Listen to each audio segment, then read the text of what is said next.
Animal Farm, a nice, wholesome story about how animals earn their freedom from humans and live happily ever after.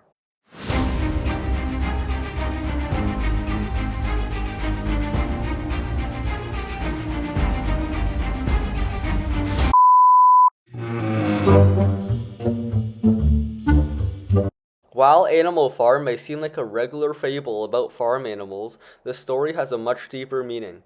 Animal Farm is an allegory for the Russian Revolution and shows how propaganda and corruption can greatly affect a society.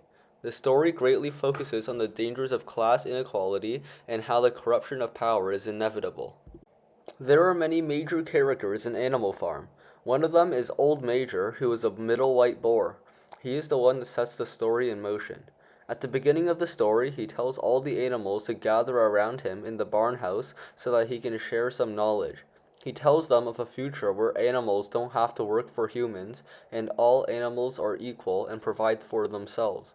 All the animals agree with his vision, but Old Major passes away a few days later. The animals wake up one day and decide to rebel, and they surprisingly manage to expel the humans from the farm. The farm is now theirs. Three pigs, Napoleon, Snowball, and Squealer, are clearly shown to be the smartest of the animals, and they naturally take over. These three pigs manage to summarize everything Old Major said into 7 commandments that go as follows. Whatever goes upon 2 legs is an enemy. Whatever that goes upon 4 legs or has wings is a friend. No animal shall wear clothes. No animal shall sleep in a bed. No animal shall drink alcohol. No animal shall kill any other animal, and all animals are equal. These commandments could be summarized into 4 legs good, 2 legs bad. The sheep became obsessed with this saying and would constantly repeat it.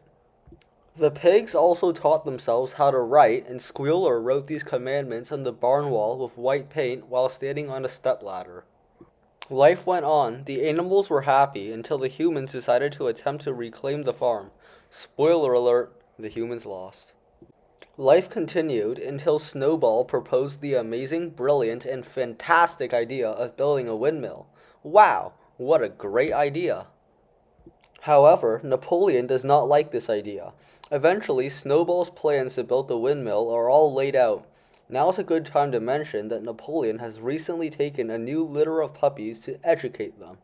Now he releases a high-pitched whine, and those very dogs jump out and chase Snowball out of the farm. Snowball was never seen again.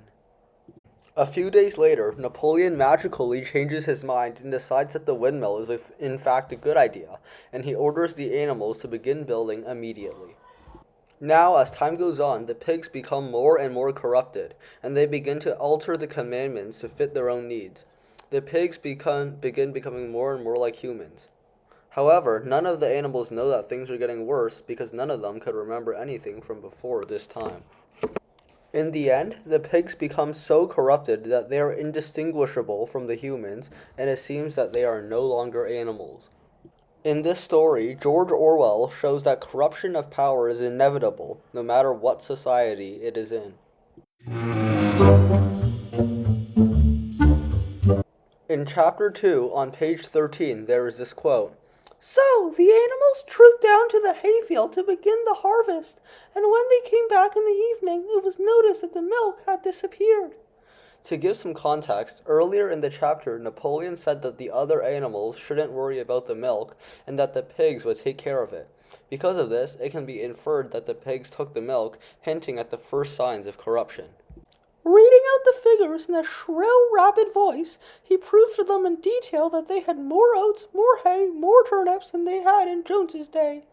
That they worked shorter hours, that their drinking water was of better quality, that they lived longer, that a larger proportion of their young ones survived infancy, and that they had more straw in their stalls and suffered less from fleas. Chapter 9, page 93. These are the things that Squealer reassured the animals of, even when their conditions were no better or even worse than when the humans ran the farm. This shows how the pigs are corrupted, keeping everything good for themselves while the animals suffer, and how they keep true information away from the other animals. Another quote from the end of the book is, No question now what had happened to the faces of the pigs.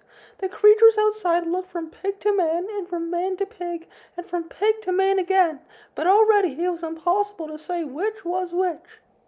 This quote shows how, in the end, the pigs that were supposed to create a fair and equal society have become just like the humans themselves, which really highlights their corruption. In this story, George Orwell conveys a powerful message about the corruption of leaders and the power of propaganda. This theme matters today, especially with the controversy of Donald Trump's actions as president. Understanding of this theme can lead to a greater understanding of what is happening in the world today and why it happens. I personally agree with George Orwell's message because as long as there are people that will do anything to benefit themselves, there will always be corruption in society.